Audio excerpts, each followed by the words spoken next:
use. Hello and welcome to another episode of When Life Hands You Lemons.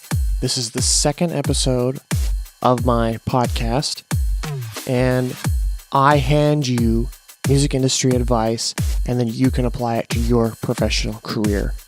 So this episode, I want to talk about remaining productive even during your darkest times so you can kind of reset your mind. The objective is that the music industry is can be very depressing space. It's a relentless industry. And the thing of it is that I want to make sure that you are remaining productive even during your darkest times. So I'm going to shed a little bit of light on the things that I do to dig myself up, pick myself up from those dark places, and keep going.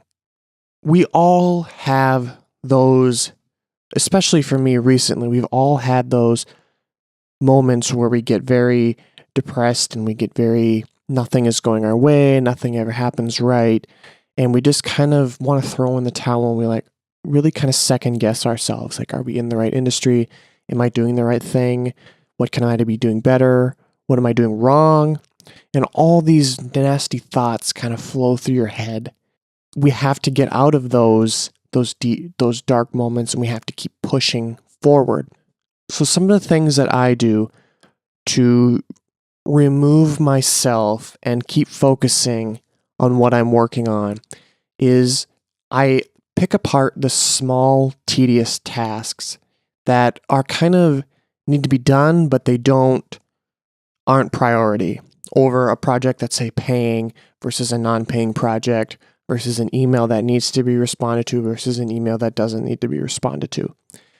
And there's a bunch of different things that you can do to kind of keep those energetic juices going.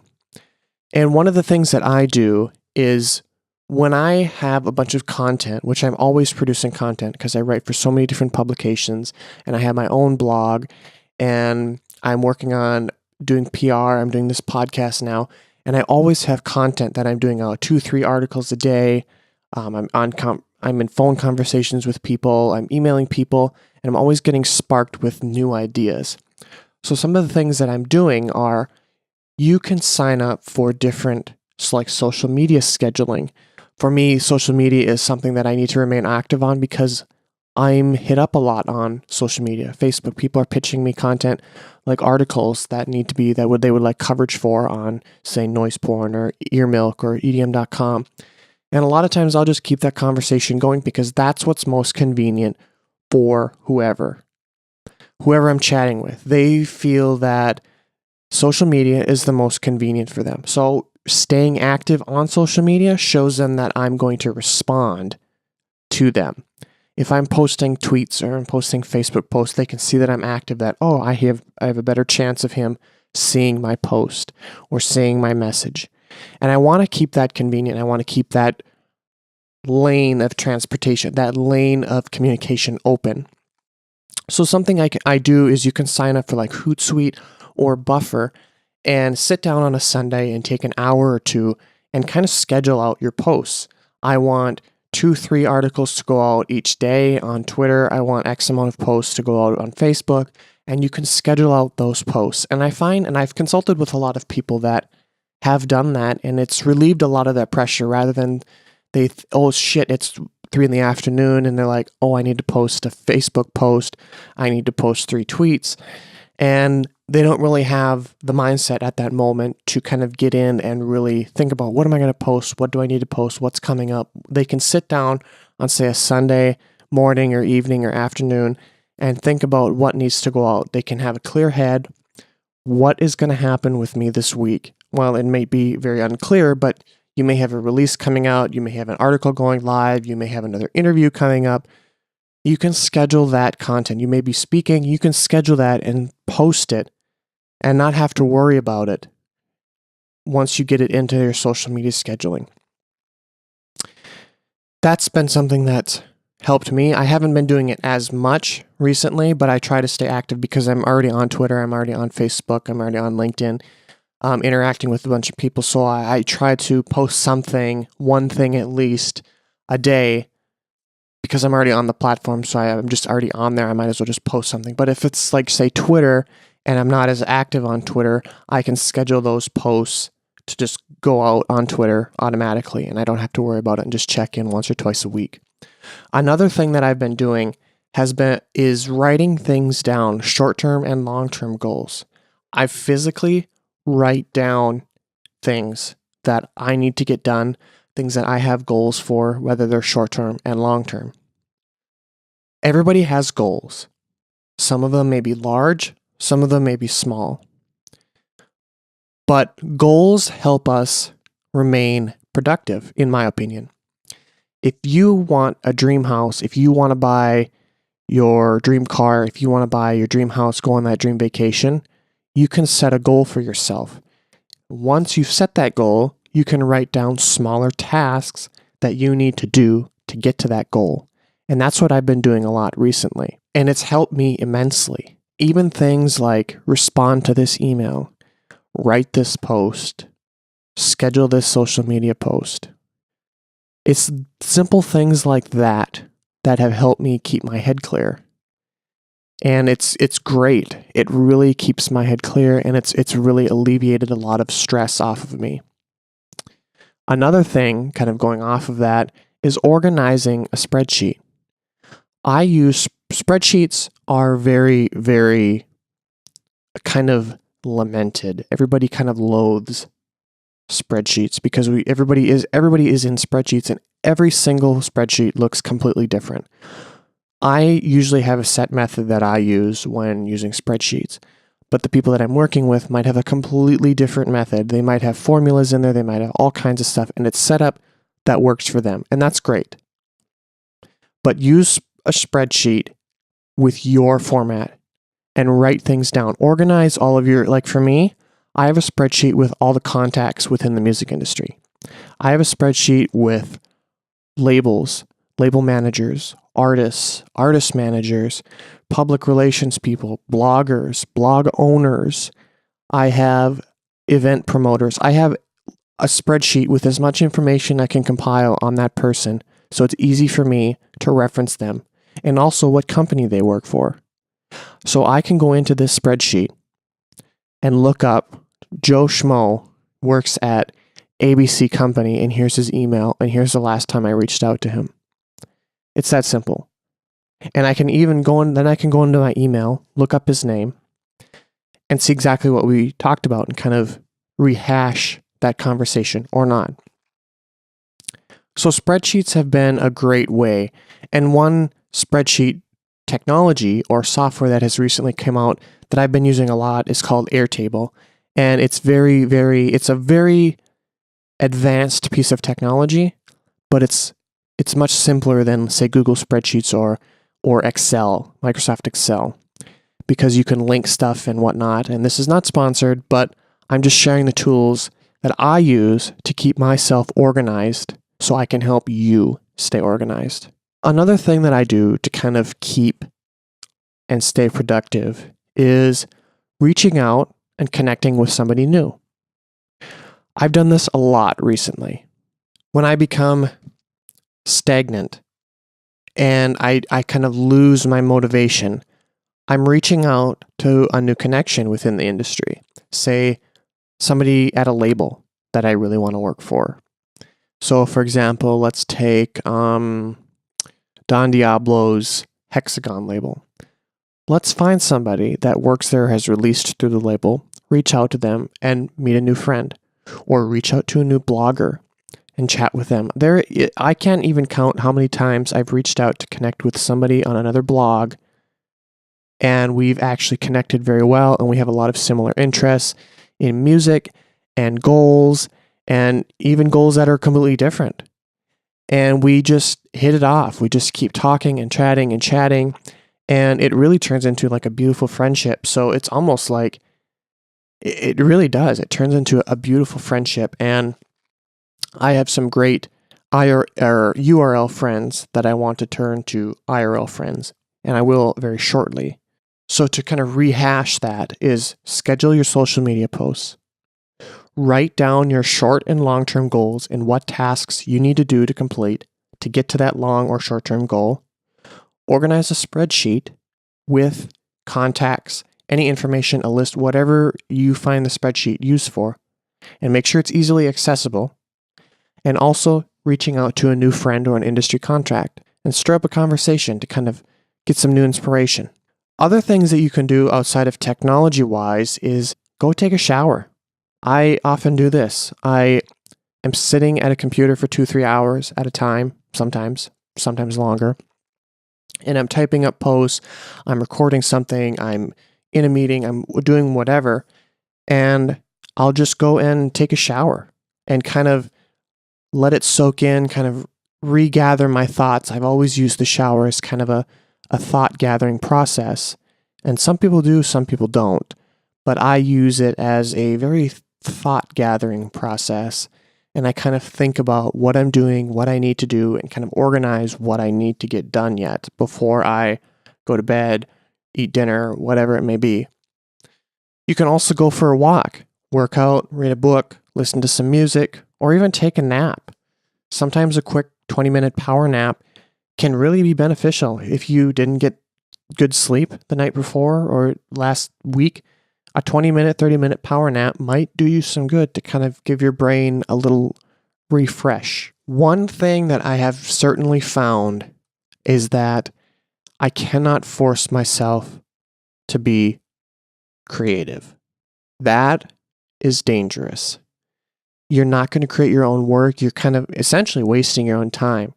Some people are most creative when they're not creative, if that makes any sense. And some people are the total opposite. You can't force yourself to do something creative. Like if I'm not inspired, I'm not going to write music because I'm just going to sit at a piano. I'm going to sit in front of Logic, Pro Tools, or FL Studio and just play around with everything. I'm not out to get a goal. I'm not out to produce anything.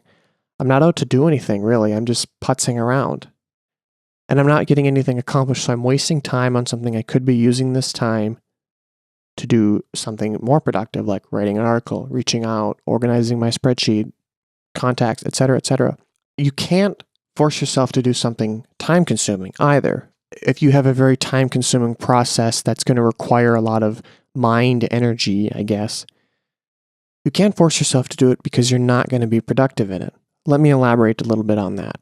I also do a little bit of mixing on the side. People will send me a mix, and I'll mix it and master it. And that's a time-consuming process, depending on how many tracks, what they want done, automation, how clean the audio is, how good it is, how organized the session is, all that stuff. And that can be a very, very time-consuming and tedious process. And it also requires a lot of creative energy because mixing and mastering is an art.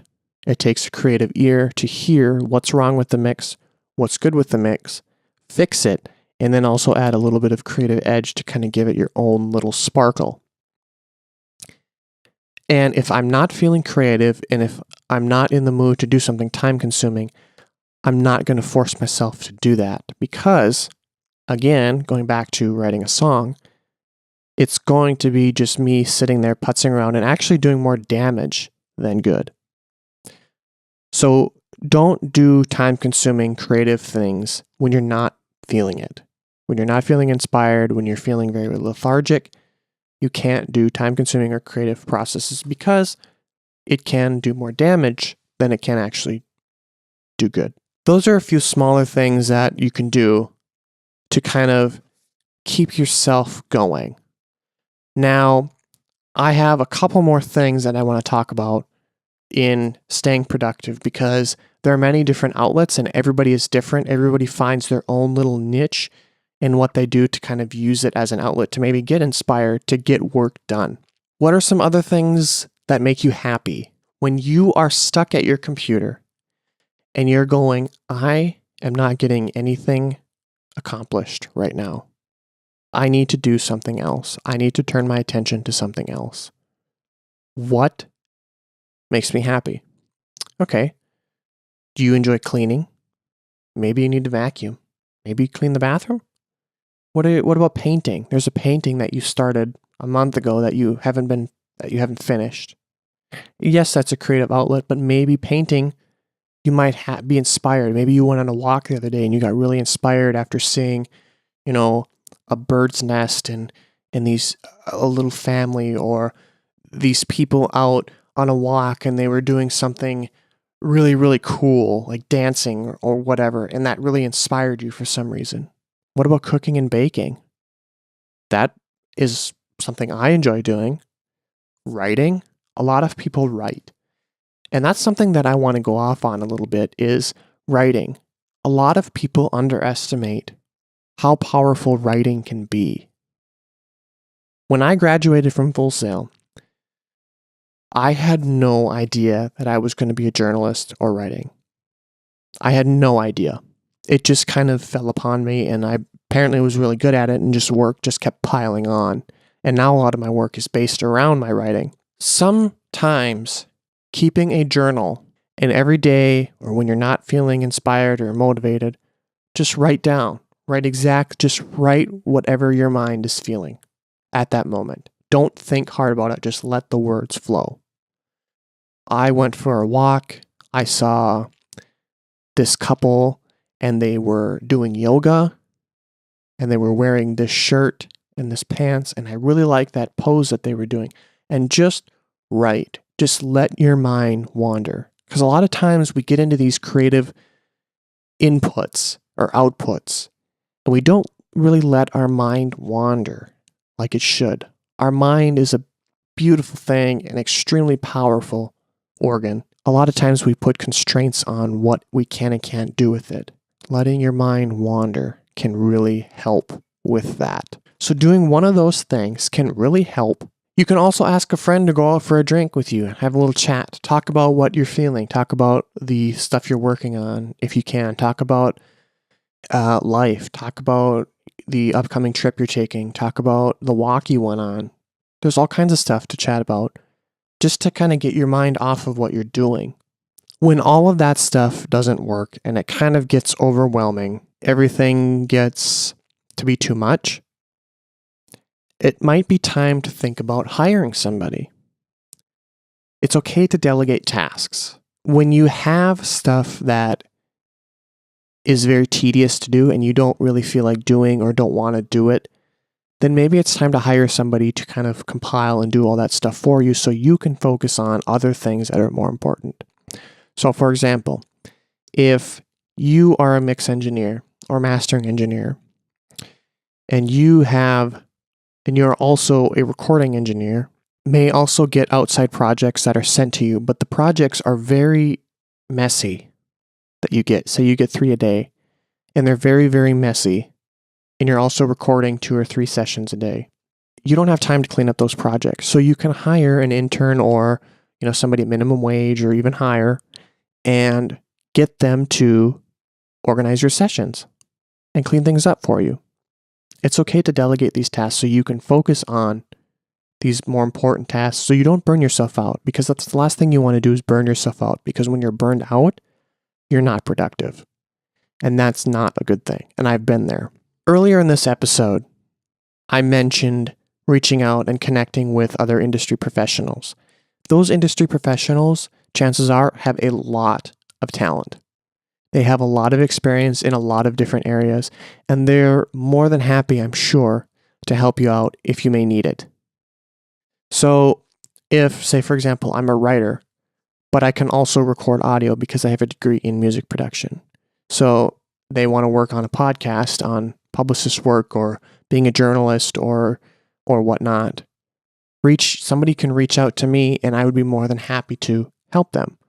Vice versa, somebody that, for example, may be much better at publicist work, or somebody that may have knowledge on a YouTube or running a label, I can reach out to them and ask them questions. And that's really going to help have a network of people that are willing to help you when you need help the most. And that's getting those tasks that may not be as fun for you, but they might be much better for somebody else. Having those industry contacts can really help you filter through and find somebody that is a professional at something that you're mediocre at. And that's why it's so important to have a whole network of industry connections and professional connections. Kind of concluding or coming close to this episode is I want to mention a few tools that I've been using. These aren't sponsored. I have no affiliation with any of them. These are just tools that I have found extremely useful through spending countless hours in front of a screen. These are tools that help me stay organized when writing something down on a physical piece of paper just isn't helpful. The first tool that I want to mention is Todoist, which is basically a to-do list in the computer. And it's free. You can set dates that something is due. You can put in, you can do subtasks. So for example, if I have a PR campaign that I have to do, I put the name of the campaign. Then I need to reach out to bloggers on this date. I need to follow up with them on this date. I need to reach out for premieres on this date. We need to receive assets and information and social media links by this date, all that stuff. And I can set due dates for each thing. And then when I am getting close to the deadline for each task or subtask, I'm sent a reminder via email or just on my computer saying, hey, something is due, and I can work on it. Another one is Evernote. In fact, I'm using Evernote to organize this podcast. Each episode, I'm writing down the topic and then all the subtasks and subtopics that I want to discuss within that episode, a notebook, basically, and you can put, say, podcast is mine. Another one is called Asana, which is similar to Todoist, but it's got a cleaner interface, I think. It's an online program that allows you to set due dates, leave comments on those tasks, and set up subtasks and start conversations with teammates, all that stuff on there. It's very similar to Todoist, but I like it a little bit better. Another thing is Trello. You can put cards. So for example, I have projects. It's kind of similar as well to Todoist and Asana, I guess. Trello allows you to set up cards. So for example, I have, so you can put columns for leads. You can put confirmed, you can put projects, in progress, and finished. So I use this a lot for blogging. And so when I have a topic that I see I want to write about, I will create a card and put it in the news or music column so I know what it is. And when I want to work on it, I'll just move it over to the in progress. And then when it's done or published, I'll just move it over to the published column. So then I know that it's done. It's a very simple tool, and it's very fluent and effective, I think, for journalists. And I also use Spark by Readle, and that's my email client. And it's been the best email client I've ever used. And I have my 10 or 11 different email accounts that I can use and manage all within one program effectively and efficiently. I also use the G Suite tools, which is, I live in Google Drive, Google Docs, Google Spreadsheets, Google Slides, Google Forms, everything. All those tools are free. So those are a few of the tools that I've been using. I'm not going to go into all of the tools that I use because this isn't a sponsored video, so I don't want to flood you with advertisements. And another thing that I've been doing recently is reading. I've been doing a lot of reading. That kind of has been a good outlet for me. I just finished up How to Make It in the New Music Business by Ari Herstand. I'm currently reading a book called All You Need to Know About the Music Business by Donald Passman. He's an entertainment lawyer and has been for 30 plus years. I'm learning a lot about royalties and the old calculations and laws and all that kind of stuff. And it's a great rundown of the basic information that all musicians, DJs, producers, every should know about the music business. And I've also been reading a lot of blog posts as well to stay update and relevant with what the music industry is doing. And so I can stay relevant on all the trends and what Spotify's doing, what Apple's doing, what the music distributors are doing, what DSPs are doing, the other DSPs alongside Apple and Spotify are doing. And I think that staying up to date and informed is extremely important, especially if you want to stay relevant. Because a lot of people, they graduate from school and they think that they know it all. And unfortunately, that's not the fact, because the music industry constantly changes. And if you're going to just quit learning, then you're going to quit your career, basically. You're going to fall way behind and things are going to start getting dangerous for you because in 3 months, Spotify might have closed down and they're not paying out their artists, but you might think Spotify is still the cat's meow when it's actually not. Staying up to date is very important. And as always, knowledge is power. That basically concludes this episode. I just want to talk a little bit about how to stay productive even when you get into these dark times and when you're not very creative and when you should take a break and when you shouldn't and all that stuff. Those are a couple of things that I wanted to chat about to kind of recap some things that you should be doing to kind of reset your brain, I guess, is, schedule out your social media posts, write down your short-term and long-term goals, organize a spreadsheet, reach out and meet a new friend. What are they doing to keep organized and stay relevant and up to date and everything? Learn something new from them. Go for a walk, take a shower, go for a workout, read a book, listen to some music, or even take a quick little power nap. And don't force yourself to do time-consuming or creative tasks when you're not in the mood. That's dangerous, and I've learned the hard way. You can also do something that makes you happy. Clean, paint, cook, bake, write. Give your mind a break by doing one of those things. Ask a friend to go out for a drink. Go out to eat, treat yourself to a dinner at your favorite restaurant. You can also hire somebody to take care of your tedious tasks.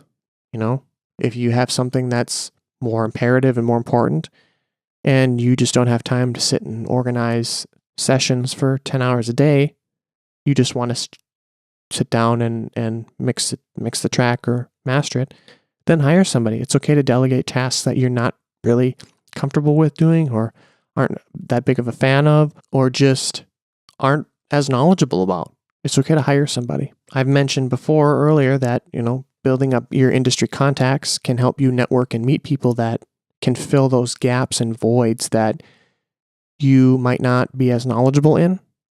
And you can hire somebody from your network of connections to do those tedious tasks. You can also use productivity tools like Todoist, Evernote, Asana, Trello, Spark, or email client, or even G Suite tools, Google Suite, Google Docs, Google Spreadsheets, Slides, Forms, all that stuff to stay organized. You can also read a book. That's something I've been doing recently. Continuing your education by reading a book, by reading blog posts, by listening to podcasts, all that stuff. There's a lot of different ways to remain productive. You just have to find which one works for you. Maybe you tried reading, but you just didn't like it. Maybe you went for a walk, but it didn't really help you. It just made you even more tired. Then maybe, try taking a shower, listen to some music, watch a TV show, watch a movie. There are all kinds of different outlets you can use. I recommend trying something to kind of reset your brain. Everybody needs a break.